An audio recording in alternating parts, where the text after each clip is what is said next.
This band is for people who say they don't make music like they used to. I'm talking about Lucifer V from the band Lucifer. The sound draws heavily from the vintage sounds of 70s hard rock and metal, infused with haunting vocals by frontwoman Johanna Sadonis. This album resonates a nostalgic Black Sabbath influence. It's very evident. It has slow, heavy guitar riffs and melodic solos.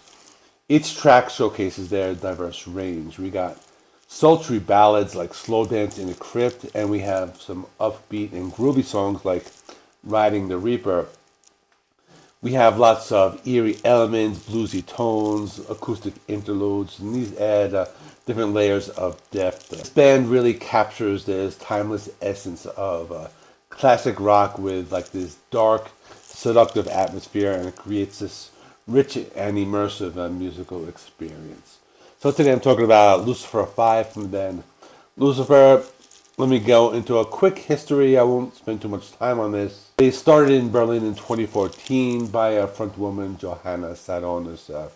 She's on vocals and she's the only constant member. The current lineup has Nikki Anderson, guitarist Martin Norden, Linus Bjorklund, and bassist Harold Gostblad. My apologies if I butchered your names. Based out of Stockholm, they're all Swedish except for Sadonis, who is German. So the original name for the band was The Oath, formed by Sadonis, and they debuted in they broke up, and then Sadonis formed Lucifer. All their albums are basically Lucifer 1, 2, 3, 4, and 5.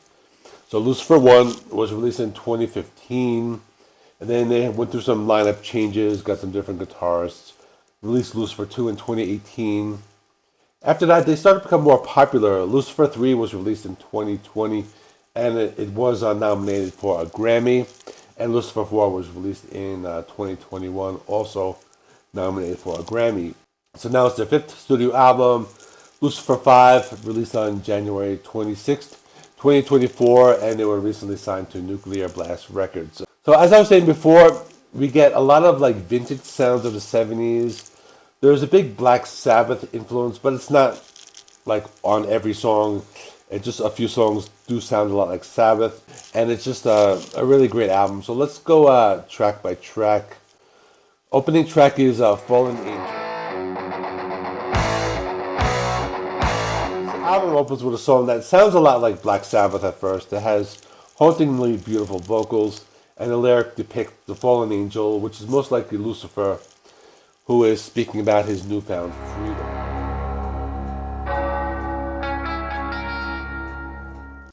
At the Mortuary was one of the singles. It has this Black Sabbath influence, very reminiscent of like Sabotage or Technical Ecstasy.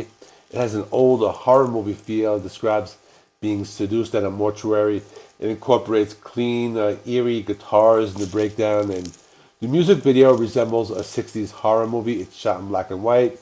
Video shows a woman driving a car, arriving at a graveyard. Has many shots of tombstones. There's strange figures walking through the cemetery, and the music video ends with like the to be.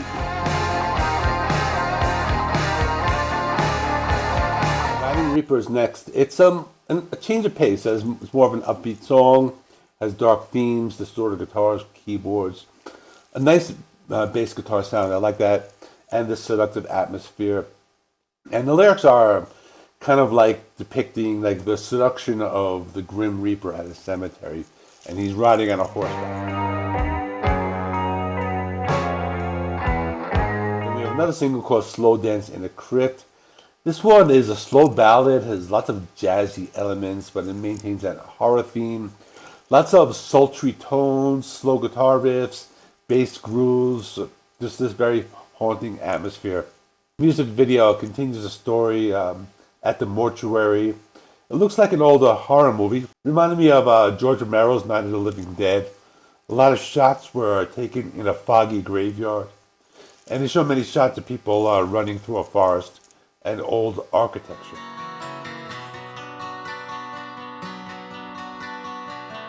Immaculate Heart is a different type of song. It starts with an acoustic intro and a brief drum solo. But this one gave me more of those like Fleetwood Mac types of vibes. And I know they're one of their influences. They use like the electric guitar. It adds like a little bit of heaviness, but it's not like very heavy. And there's a music video with a very retro feel. The band's on tour, they're playing live, and this music video shows them as a band as opposed to those horror movie styled music videos for the other songs.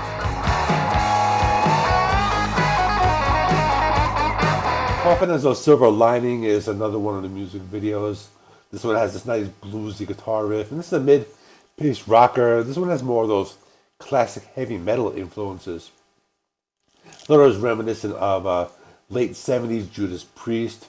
Had melodic guitar solos, signature heavy riffs, and it gave it like a 70s rock feel. The music video was shot in a way as if it was like this old movie from the 70s, but in that old like Technicolor, if you remember those. The music video shows like them playing pinball, one of the pinball machines like from the band Kiss. That's pretty cool. So it's very a retro feel.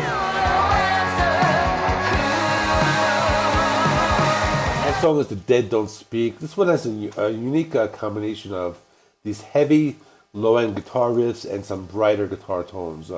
This one has a nice groove and some nice bass and drum work.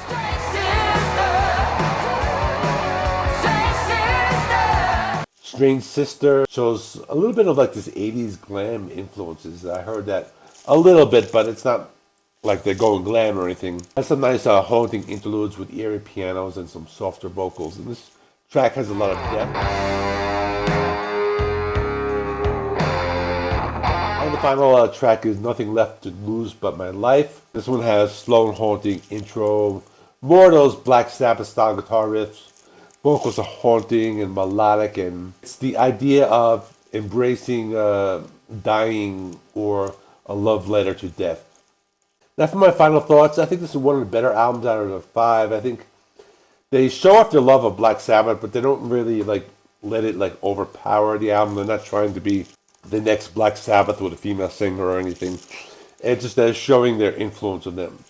But you hear other influences. You can hear like a little bit of like Deep Purple, Blue Oyster Cult, some Fleetwood Mac. I think if you're a fan of 70s hard rock and heavy metal, or if you like those old horror movies, those old Hammer horror films, or any other horror movie from the 50s and 60s, I think you would like this. Definitely recommend this band. I recommend the album. Check it out. My score is an 8.5 out of 10.